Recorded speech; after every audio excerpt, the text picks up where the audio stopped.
Ô PDT! Meus companheiros, minhas companheiras, depois do que o Lupe falou, o que cabe é a gente repetir um pouco esse conjunto de valores, premissas, porque nós teremos um dia de seminário extraordinariamente denso, como duvido que o próprio governo tenha feito. É de tal ordem a submissão do governo ao ditado dos bancos que não há nenhum brasileiro hoje que conheça dentro do governo a proposta do governo. Nenhum. E nós vamos ter oportunidade durante o dia de hoje, por favor, aproveitem isso, de discutir com grande profundidade para que a gente possa situar os pés muito firmes nesse assunto que é central para a vida do povo brasileiro hoje, mas fundamentalmente é fundamental para a sorte da nação brasileira amanhã.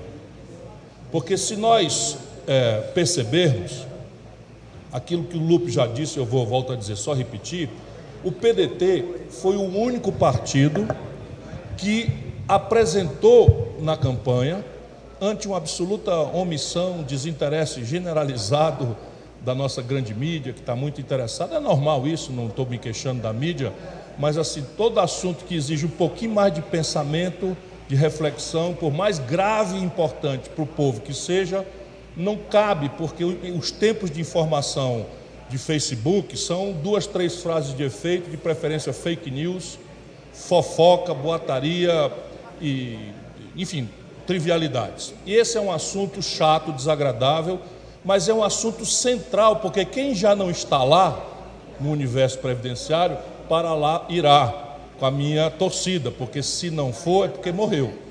Portanto, 100% da sociedade brasileira ou está já envolvida no assunto imediatamente, ou estará muito proximamente envolvida. Portanto, esse é um tema dos jovens. Nós teremos a oportunidade hoje de ouvir, por exemplo, o professor Geraldo Ataliba, ou Flávio Ataliba, só quero falar do Geraldo, o professor Flávio Ataliba, que está aqui, que tem uma tese de doutorado sobre um sistema previdenciário muito tempo antes que o sistema se revelasse insustentável, que é o atual sistema de repartição. Está aqui conosco, sentado. Nós temos o professor, agora nosso deputado federal, Mauro Benevides Filho, que assenhoreou-se, para além da excelência técnica do projeto, ele tem toda a vivência política, a compreensão popular, a sensibilidade do homem público vocacionado, dado que desde os modestos 21 anos de idade já trabalha, e olha que isso já tem mais de 30 anos, não, mais de 40 anos, né? Começou com 21, já tem mais de 40 anos que atua nessa coisa, então ele olha as coisas dos números, ele tem a frieza do economista, a objetividade da matemática, mas ele sabe, pela vivência de secretário de Fazenda, de secretário de Governo, de secretário de Administração, talvez, se a gente tiver que reduzir o trabalho de uma grande equipe que governa o Ceará, talvez a ele que o Ceará deva o fato absolutamente inexplicável de ser o estado do Ceará, um dos mais pobres estados do Brasil, o estado mais sólido financeiramente de todo o país. O Ceará, esse ano 18, foi o estado que nominalmente, não estou falando em termos relativos, mais investiu no Brasil. Portanto, a crise no Ceará é na taxa de investimento. Nós não temos um problema de custeio, não temos problema, pelo contrário, todos os serviços estão sendo expandidos, a polícia do CID para cá triplicou o efetivo, as escolas de tempo integral já dão matrícula a 1 em cada 4 cearenses, 1 em cada 3, Edilvan, está aqui o responsável também, 1 de cada 3 jovens cearenses já está em escola em tempo integral, boa parte delas profissionalizante, enfim, portanto é um homem que está aqui disponível para cumprir as tarefas que o partido dele necessita, com essa multi-habilidade de ser o economista, mas de ser o homem da política que conhece os limites, as manhas, as incompreensões nesse território de futrica e de intriga. O que é que me cabe ponderar? Primeiro isso, usufruam, dominem o assunto. Em terra de cego, quem tem um olho é rei. E o Brasil desses tempos sombrios é uma terra, acreditem, de cego. É tanto disparate para tão pouco tempo, é tanta contradição, é tanto fake news, é tanta maluquice, que um partido como o nosso, se a gente mostrar para o povo brasileiro que nós estamos iluminando as coisas e vamos agir pelas nossas bancadas, pela nossa representação, pela força política da nossa direção, inclusive junto aos tribunais, nós faremos a diferença. E essa diferença é basicamente o seguinte: o Brasil, do PSDB-PT para cá, resolveu se autodestruir. Não é assim que funciona a democracia no mundo. Porque quando o PSDB ganhou as eleições, lá nos longínquos anos de 94, o PT, que era a melhor coisa que tinha surgido depois da redemocratização, resolveu ser intransigente com o PSDB. E o ato prático de governar empurra, nesse caso eles foram muito docemente, empurra o PSDB para se atracar com o velho Brasil, fisiológico, clientelista, corrupto, não é? Elencado aí em diversos partidos, mas concentradamente no velho PMDB. Joga-se o jogo da história, chega a vez do PT, vai ao poder, e o PSDB, que tinha talvez mais obrigação, porque o PT lá atrás era inexperiente, não tinha vivência, mas o PSDB, com toda a vivência, ao ver o PT no poder, ao invés de cooperar, joga-se também na intransigência, e só o que não muda é a velha escória da política brasileira, do clientelismo, da roubalheira, do descompromisso. A mesma turma. Romero Jucá foi líder do governo Fernando Henrique, líder do governo Lula e líder do governo Dilma. E líder do governo Temer na sequência. Portanto, nós agora precisamos acabar com esse ciclo. O povo brasileiro já deu um sinal. Olha o resultado que foram as eleições para o PSDB. Praticamente o povo brasileiro baniu o PSDB do espectro eleitoral, pelo menos, do país. Mesmo o PT, que fez uma jogada aí de extraordinário risco, inventou uma candidatura fraudulenta do Lula, teve um êxito relativo em bancada federal, mas foi banido. Não governa hoje nenhum estado relevante do país. Isso é um sinal. Portanto, o povo brasileiro está tentando achar o caminho da mudança. E cabe a nós iluminar esse caminho de forma qualificada. E um dos temas, queiramos ou não, é a questão fiscal. Você me permite esticar um pouquinho a conversa, porque, de fato, isso é que vai fazer historicamente a diferença do nosso partido. Questão fiscal é basicamente uma preocupação de esquerda. A direita tomou para si a lógica da austeridade pela austeridade para produzir excedentes para jogar no saco sem fundo do rentismo, da especulação financeira, da agiotagem oficial. Mas o pensamento progressista, no mundo inteiro, é o mais preocupado com a questão fiscal. Para quê? Para gerar excedente, para financiar a mudança da vida do povo. Porque ou nós temos uma brutal saúde fiscal, uma sobra de dinheiro entre o que o governo arrecada e o que o governo gasta, ou não teremos como mudar a realidade de um povo que está aí, 14 milhões de pessoas desempregadas, 63 milhões com nome sujo no SPC, 13 mil indústrias fecharam nos últimos 3 anos, 220 mil pontos de comércio fecharam nos últimos 3 anos, 63.800 homicídios aconteceram nos últimos 12 meses, 60 mil mulheres brasileiras, esse número sempre me leva à exasperação, 60 mil mulheres foram estupradas no Brasil nos últimos 12 meses. Oficialmente, porque isso provavelmente, porque as mulheres se acanham de procurar as delegacias, são constrangidas, às vezes até culpadas da vítima que foram, e dizem os especialistas que esse número é muito pior. Como é que nós vamos mudar essa realidade? Com conversa mole? Com pseudo-indignações? Com um esquerdismo que já o Lenine, não o nosso extraordinário compositor e cantor pernambucano, conterrâneo do Túlio, mas o Vladimir Ilyich, né? O Lenine já dizia que o esquerdismo é a doença infantil do comunismo. E isso a gente tem que ter clareza, porque a esquerda, ao perder projeto, ao perder compreensão estratégica no mundo, e entre nós piorado, está sendo tangida por uma agenda do identitarismo.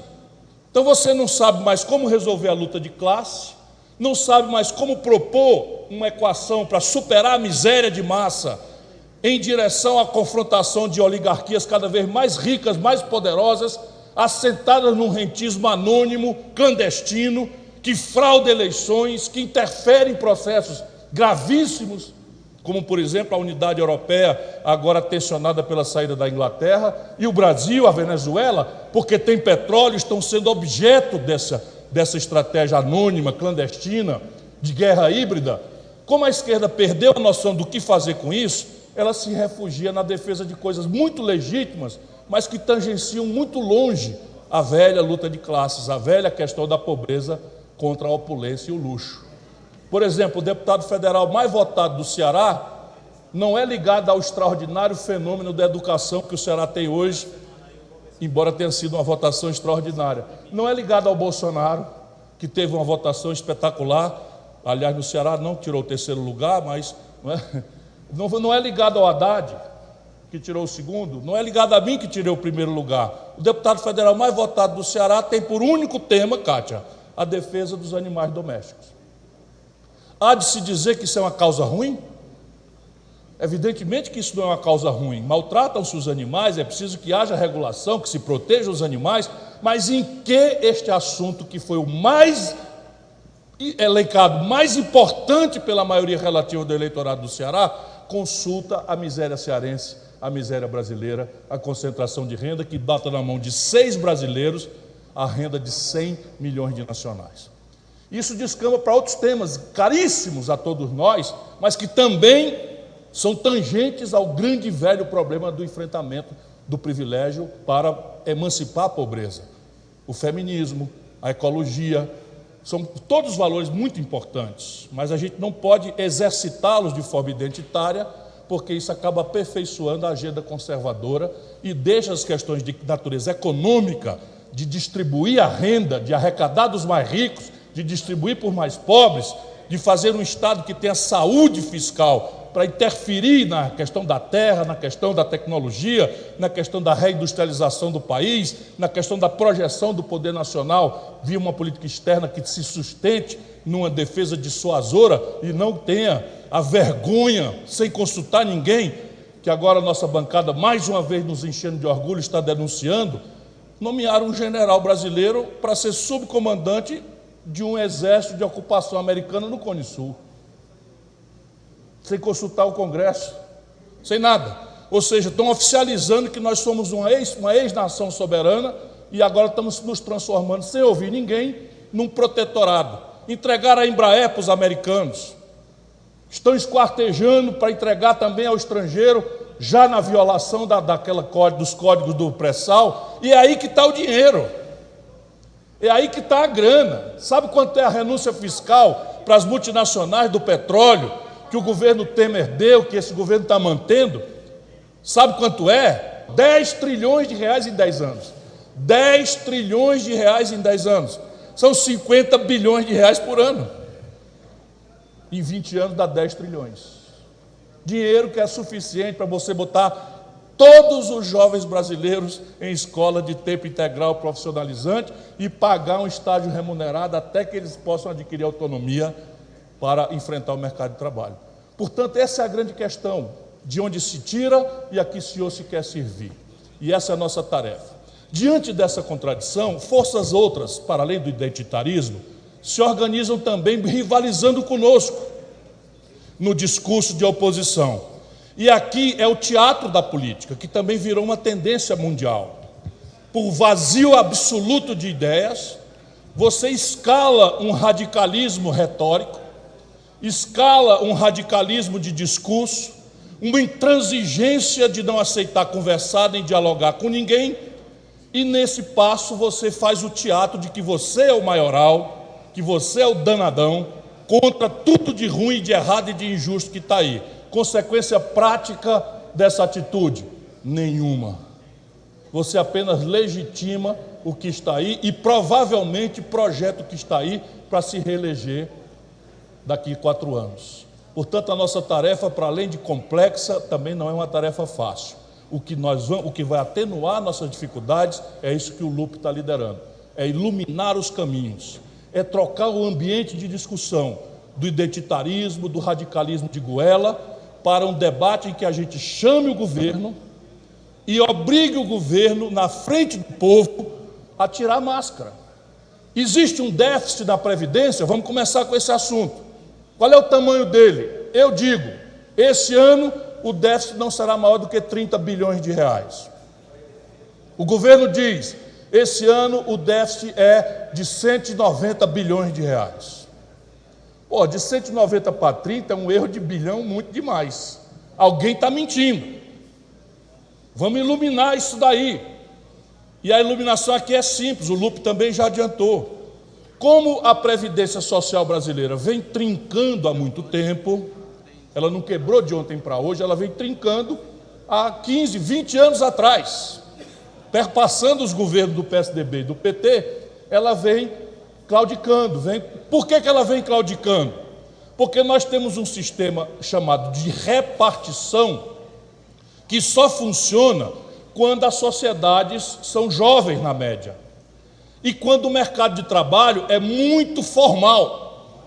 Então, 40 anos atrás, quando o sistema de repartição do Brasil foi feito, você tinha 6 trabalhadores jovens, trabalhando muito tempo, pagando um tantinho, para financiar um aposentado que não durava 60 anos de idade. Nessa conta, fecha. Porque 6 pessoas trabalhando durante muito tempo, pagando um tiquinho, pagava por pouco tempo, porque a expectativa de vida era muito baixa, aquilo que estava faltando. Hoje, o Brasil tem 1,5 trabalhador ocupado, estatística permite isso, né? 1,5 trabalhador ocupado, para financiar um aposentado com expectativa de vida de 73 anos. E a nossa demografia, além de envelhecer muito, o Lupe também já chamou a atenção. Nós estamos com 27 milhões de brasileiros, mais 13 milhões de brasileiros, se nós colocarmos o trabalho em condição precária, entre desemprego aberto e atividade irregular. Se nós temos um sistema previdenciário que, baseado na lógica de repartição, é assim: eu trabalho hoje para financiar o aposentado de hoje. Então, só 3 países mantêm esse sistema: a Argentina, a Venezuela e o Brasil. Os 3, não por acaso, estão quebradinhos da Silva. Os 3, Argentina, Brasil e Venezuela. Isso quer dizer o quê? Que tem privilégio demais? Não, aí começam as distorções à brasileira. E nós precisamos olhar e dar luz para o povo entender. Sabe qual é a aposentadoria de 60% dos aposentados brasileiros, que é o regime primário, privado, dos trabalhadores normais? R$ 1.240, a média. Os brasileiros que se aposentam por tempo de serviço já melhoram um tiquinho, R$ 1.900 é o aposento médio. Aí, quando a gente vai para o legislativo, os funcionários do legislativo, portanto, não é trivial o que nós estamos conversando, a aposentadoria média é R$ 24 mil. E quando vai para o judiciário, a aposentadoria média é R$ 28 mil. O Brasil tem mais de 500 oficiais generais superiores na reserva. E 98,5% dos aposentados militares brasileiros ou foram com 55 anos ou menos. E aí simplesmente chuta o pau da barraca? Não, espera aí um pouquinho. É preciso olhar isso daí. Por quê? Porque eles são para reserva, eles não têm FGTS, eles podem ser chamados a voltar ao trabalho a qualquer momento, se acaso a pátria precisar da doação de suas horas das Forças Armadas. São peculiaridades que é preciso aprofundar e iluminar o caminho, para não ficar o governo dizendo que o mundo vai se acabar, se a gente não aprovar com casca e tudo um modelo previdenciário que não resolve o problema. Pelo que nós estamos sabendo, o que vem por aí mantém organicamente o sistema de repartição, portanto, não resolve o problema. Nós estudamos a reforma do Temer. A reforma do Temer economizaria 300 bilhões de reais em 10 anos. Se o déficit é de 140 por ano, está claro que isso não é reforma. Essa é a mesma vício de origem da reforma que a gente ouve dizer. porque também ninguém sabe, porque não discutiu com ninguém, não conversou com os governadores, não conversou com os partidos políticos. E isso não é assunto governo e oposição, isso é um assunto orgânico que tem que ampliar o diálogo para todos os brasileiros. Enfim, passei da conta aqui, mas eu estou só dizendo exemplarmente, assim, dando exemplos práticos de como esse é um assunto que tem que ser popularmente descascado. Nem vamos engolir que o governo quer que a gente aprove uma reforma injusta, perversa, trocando o essencial por negócio de padronização de idade mínima. Esse não é o problema, isso é completamente detalhe, é lateral, o problema aqui é de sistema. E nós temos uma transição bem pensada, o PDT estudou isso, temos os números, temos como fazer. Se tivéssemos ido ao governo, o país estava em efervescência hoje, o Pacto Federativo estaria sendo redesenhado, nossa proposta vem casada com uma reforma tributária, o Brasil tem como resolver o déficit de 130 bilhões em um ano. Atenção, imprensa brasileira, se ainda tiver permanecido aqui, o Brasil tem condição de resolver o problema do déficit primário em um ano, dependendo só dessa magia da interatividade com o Congresso Nacional. Revisando as isenções, fazendo a tributação progressiva sobre heranças a partir de 1,5 milhão, 2 milhões de reais, deixando, portanto, a mais esmagadora maioria do povo de classe média fora, e tributando lucros e dividendos. Cada um desses movimentos aqui dá 70, 60 bilhões de reais, portanto, tchufo, sumiu o déficit primário. E isso está na mão. Portanto, uma coisa tem que ser casada com a outra.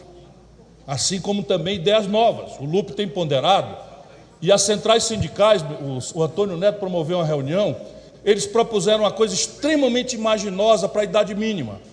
Ao invés de você fazer com casca e tudo uma idade mínima que vale para todo mundo, de um Brasil tão desigual, o que é que eles propuseram? Para além da distinção homem-mulher, rural, urbano, eles propuseram o seguinte: o IBGE anuncia todo ano qual é a expectativa de vida do brasileiro médio. Nós poderíamos vincular para sempre a idade mínima à expectativa de vida, de maneira que, se a expectativa de vida subir um ano, sobe 6 meses, sobe 8 meses, sobe 5 meses, a idade mínima. E aí você faria uma transição que não precisava mais ninguém brigar, não precisava mais ninguém, ficava o país arrumado. E quando você organiza a base macroeconômica para o futuro, o efeito disso para o presente é imediato, porque reverte expectativas de insolvência para mostrar que, ao contrário, em algum tempo, 8 anos, 10 anos, 12, 15, nós vamos atingir o equilíbrio e, portanto, já pode se praticar o equilíbrio hoje. Cai de taxa de juros, restaura-se a condição de financiamento da economia, cai a inadimplência, começa o reinvestimento, começa o emprego, começa a ganhar margem para melhorar salário. É disso que se trata, portanto. Retomada do desenvolvimento e distribuição de renda, ou seja, um projeto nacional de desenvolvimento.